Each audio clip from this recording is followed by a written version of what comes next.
Petit quiz rapide. Combien y a-t-il d'enseignants dans cette classe? Non, non, non, non. Là, il faut que tu écrives ton numéro d'élève. Un seul? 2? 3? On va étudier l'utilité d'une caméra. Perdu. Il y en a 5. 2 professeurs, 2 ingénieurs informatiques.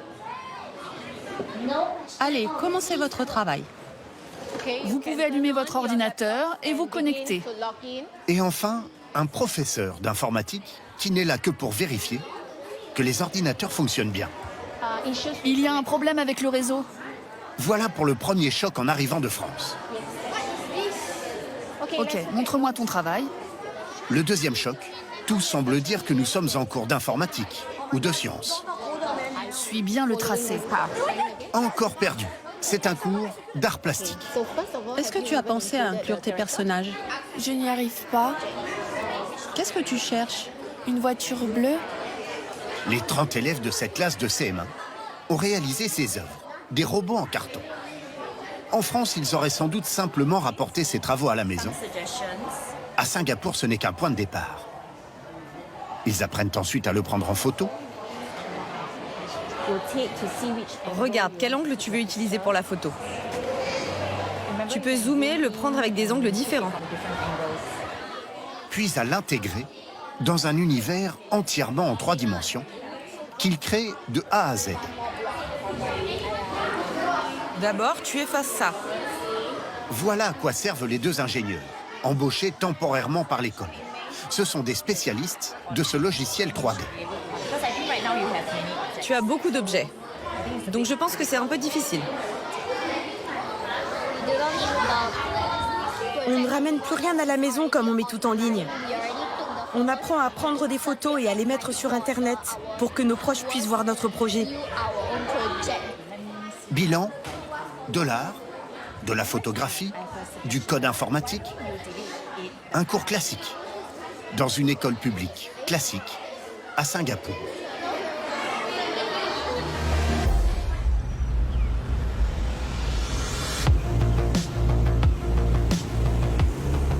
L'État de Singapour, au sud de la Malaisie, est une ville de plus de 5 millions d'habitants, à peine plus grande que Paris et sa proche banlieue. Un pays riche, très riche, surnommé la Suisse de l'Asie. Devenu un géant économique par la volonté d'un homme, visionnaire et autoritaire.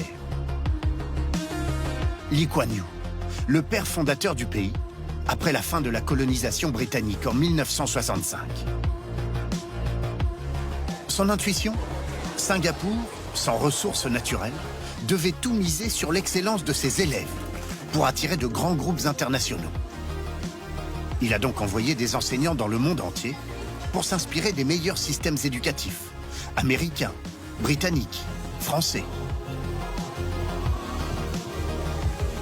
Le résultat, depuis les années 2000, les élèves singapouriens sont largement en tête dans tous les classements mondiaux.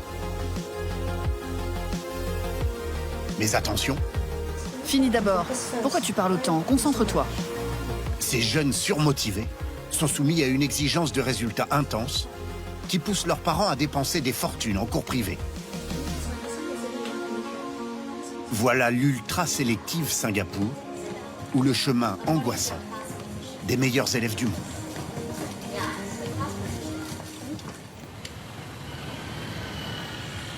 Rigueur, discipline et politesse. Bonjour. À l'école publique Lakeside, on accueille les élèves comme des invités de marque. Bonjour, tout va bien? Même Finella, la directrice. Good morning. Bonjour. Good morning. Bonjour les enfants. Tu as mangé? Oui, tu as mangé. Je salue mes élèves et ils me saluent en retour. Comme ça, ils apprennent. Bonjour. Uniforme obligatoire, comme dans tous les établissements scolaires. Good morning. Cérémonie du matin, à 7h30, pile. Leçon de choses, par un professeur. You keep our food Faites bien attention à garder notre école propre. Parce que c'est notre responsabilité. D'accord? Puis grand silence, obligatoire. Et pour finir, l'inévitable hymne national. Écoliers, l'hymne national.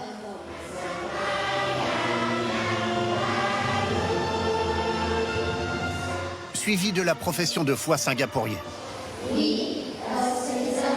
Nous, citoyens de Singapour, nous engageons, en tant que peuple uni, à assurer le bonheur, la prospérité et le progrès de notre nation. Tout est impeccablement rangé. On apprend le vélo dans la cour, la cantine, des petits stands où chaque culture peut trouver son bonheur.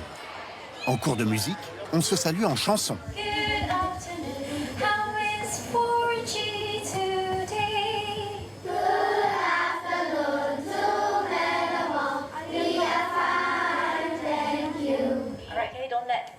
L'enseignante, en début de séance, invite les élèves à partager leurs émotions.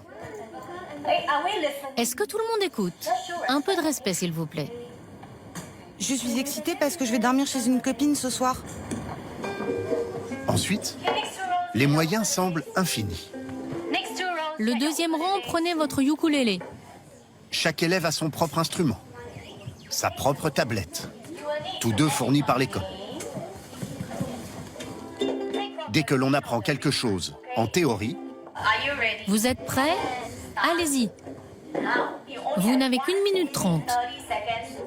on le met immédiatement en pratique.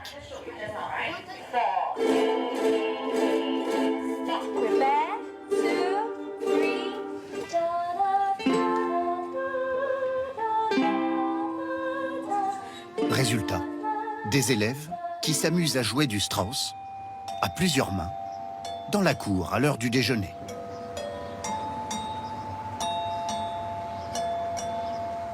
Ensuite, pour mieux comprendre le système singapourien, il faut impérativement assister à un cours de mathématiques. Avec Cynthia, si possible. Me voilà! Bonjour la classe. Asseyez-vous. Les élèves ont le même nombre d'heures en mathématiques chaque semaine que les élèves français. Ils auraient pourtant 3 ans d'avance sur eux. La méthode, en 2 mots, faire simple. Un monsieur a avec lui 2 poids, de 3 kilos et de 5 kilos. Si vous lui demandez 4 kilos, quelle va être sa réaction? Une leçon commence toujours par de petits exercices ludiques. Puis petit à petit, les concepts compliqués sont abordés. Et c'est comme ça qu'il vend ses légumes. Mais à chaque étape, Si c'est clair pour vous, levez la main gauche.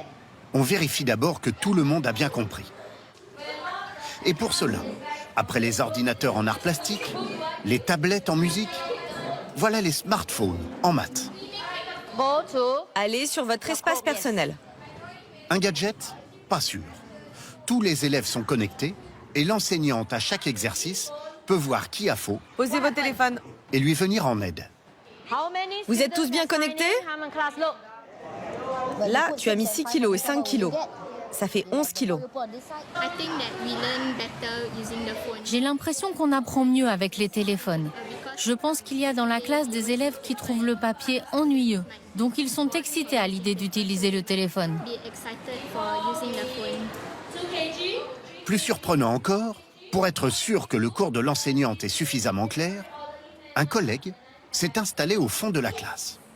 Il observe, prend des notes, puis s'autorise à aller directement parler aux élèves en plein cours. Tu trouves ça intéressant? Alors, explique-moi. Comment tu obtiens 1 kilo? Donc, on prend 3 kilos. On regarde comment les enfants répondent. Mais on regarde aussi comment la professeure pose la question. Après la classe, débriefing entre enseignants. Je pense qu'il pourrait être intéressant que tu leur demandes d'abord ce qu'ils savent déjà sur la leçon. Moi, je pense que le téléphone n'est pas le meilleur appareil. Parce qu'il est trop petit pour eux pour écrire dessus. Ce n'est pas stressant d'avoir des collègues qui vous observent?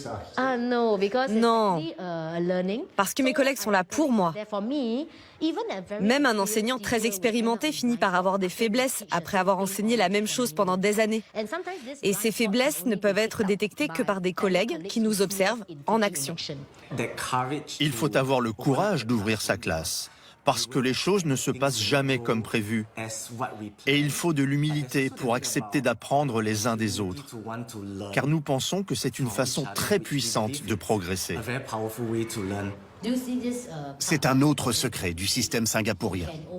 Des enseignants en formation permanente pour une profession restée prestigieuse, avec des salaires qui peuvent atteindre 10 000 € en fin de carrière, même en primaire.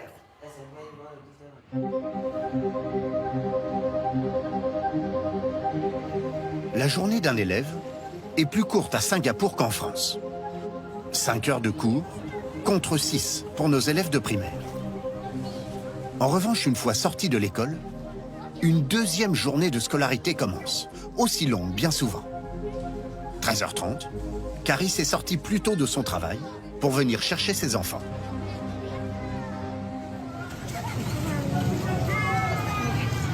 Ça va? C'était bien l'école aujourd'hui? Oui. En ce moment, Chloé et Callum passent leurs examens du trimestre. Elle tient donc à être présente au maximum.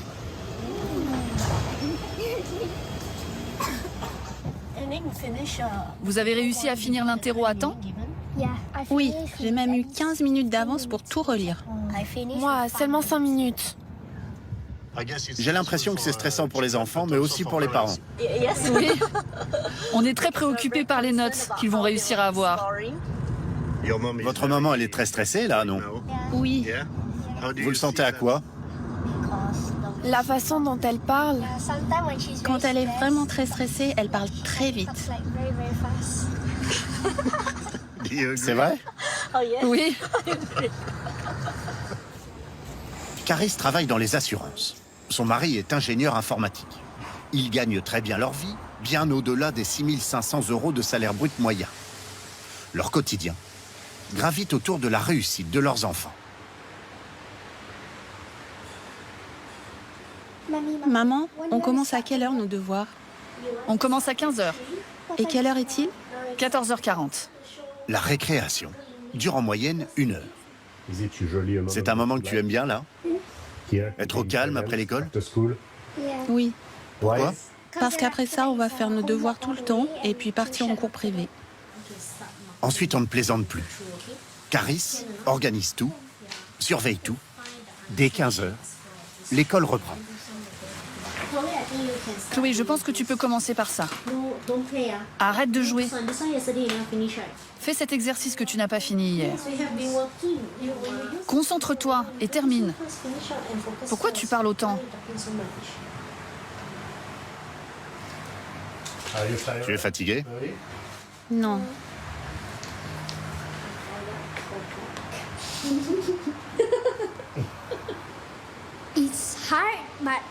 C'est dur, il y a plein de trucs à apprendre, mais tant que vous avez le bon état d'esprit, c'est assez facile.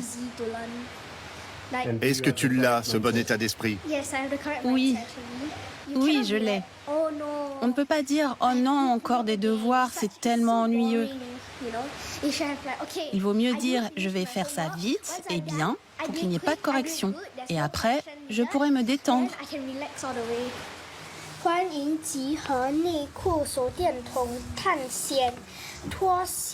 Alors qu'à cet âge, les élèves français n'ont pas de devoirs écrits, Chloé a le matériel scolaire d'une élève de terminale. Dans l'appartement, 3 meubles y sont consacrés. Visite guidée. Là, ce sont les sciences. Là, les sciences aussi. De l'anglais. Encore de l'anglais. Et là, ce sont d'autres exercices. On a des maths, du chinois et de l'anglais. Pourquoi autant? L'an prochain, à 12 ans, Chloé va passer un examen crucial pour la suite de sa scolarité. Là, ce livre nous donne des astuces. Si elle a de bons résultats, elle pourra choisir le collège le plus prestigieux possible. Certains parents disent que cet examen décide de notre future carrière. C'est très important parce que certains bons collèges nous permettent d'acquérir de meilleures méthodes de travail et nous ouvrent la voie à des carrières plus prestigieuses. Caris a pris une décision radicale pour l'examen de l'an prochain. Elle se mettra à temps partiel pour consacrer tous ses après-midi aux révisions de Chloé.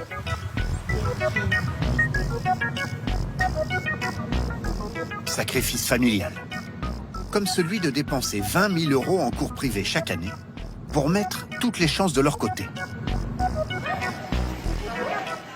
Tous les soirs en période d'examen, Caris emmène ses 2 enfants dans ce centre commercial, à 20 minutes de la maison, pendant 2 heures, pour des cours de soutien. Ce centre commercial est très connu. Au dernier étage, il y a tous les cours privés. Là, vous voyez, ce sont les meilleurs.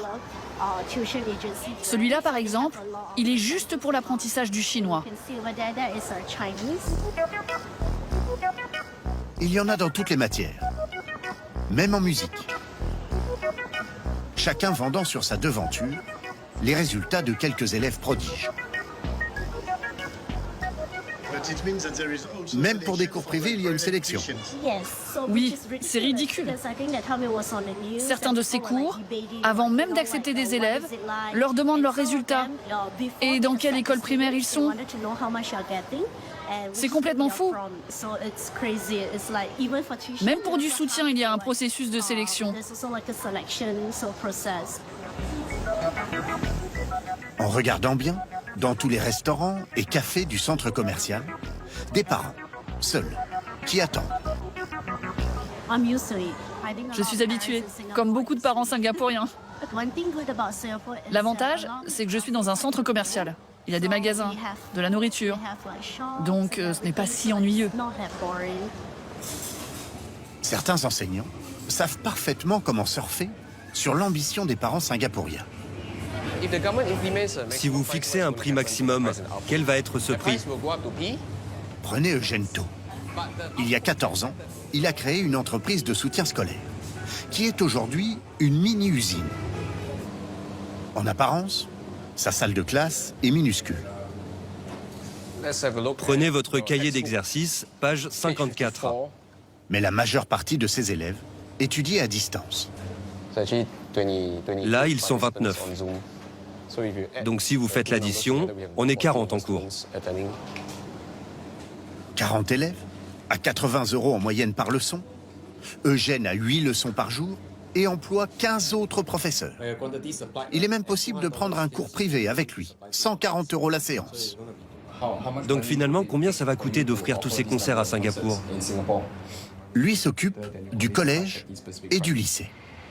Et dans le quartier de Punggol, dans cet autre centre commercial, sa femme Eileen prend en charge les élèves de primaire.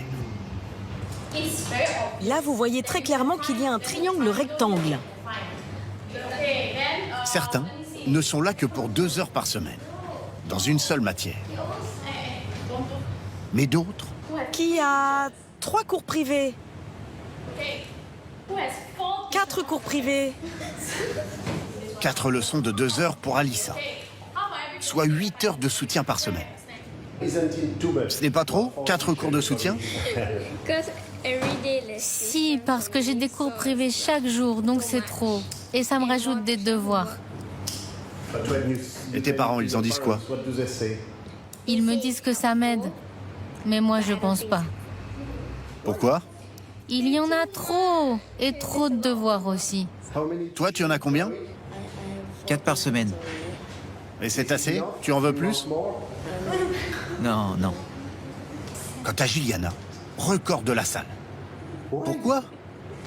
Tous les jours. 14 heures par semaine. J'ai du chinois, de l'anglais, des sciences et d'autres matières. Mais tu penses en avoir besoin? Oui. Parce que tu n'as pas de bonnes notes? Non. Je suis désolé de le dire, mais c'est bon pour votre business. Pour mon business? Oui, c'est bon. Mais dans le même temps, on veut donner le meilleur à nos élèves. Leur entreprise est florissante. Cette année, ils ont encore enregistré 30% d'inscriptions supplémentaires. La nuit est tombée sur Singapour. Les touristes et les habitants les plus riches ont pris leur quartier dans l'extravagante piscine à débordement du célèbre hôtel Marina Bay, à 142 mètres de hauteur, face au quartier des affaires.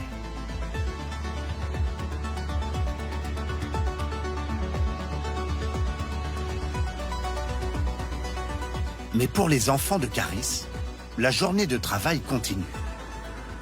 19h, fin des cours de soutien. Maman, tu sais quoi? Joshia m'a appris à dire une phrase très drôle en dialecte. Salut papa. Comment ça va? Comment s'est passé votre cours? J'ai appris un nouveau mot. Ah oui? Lequel?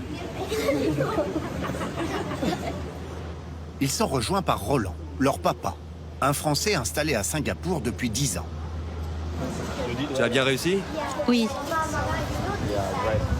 Tant mieux, comme ça maman sera de bonne humeur. Grignotage rapide, dans l'un des innombrables restaurants de rue de la ville. Qu'est-ce que vous voulez? Je veux du poulet. Des ailes de poulet? Et de retour à l'appartement, à 20h, encore des devoirs.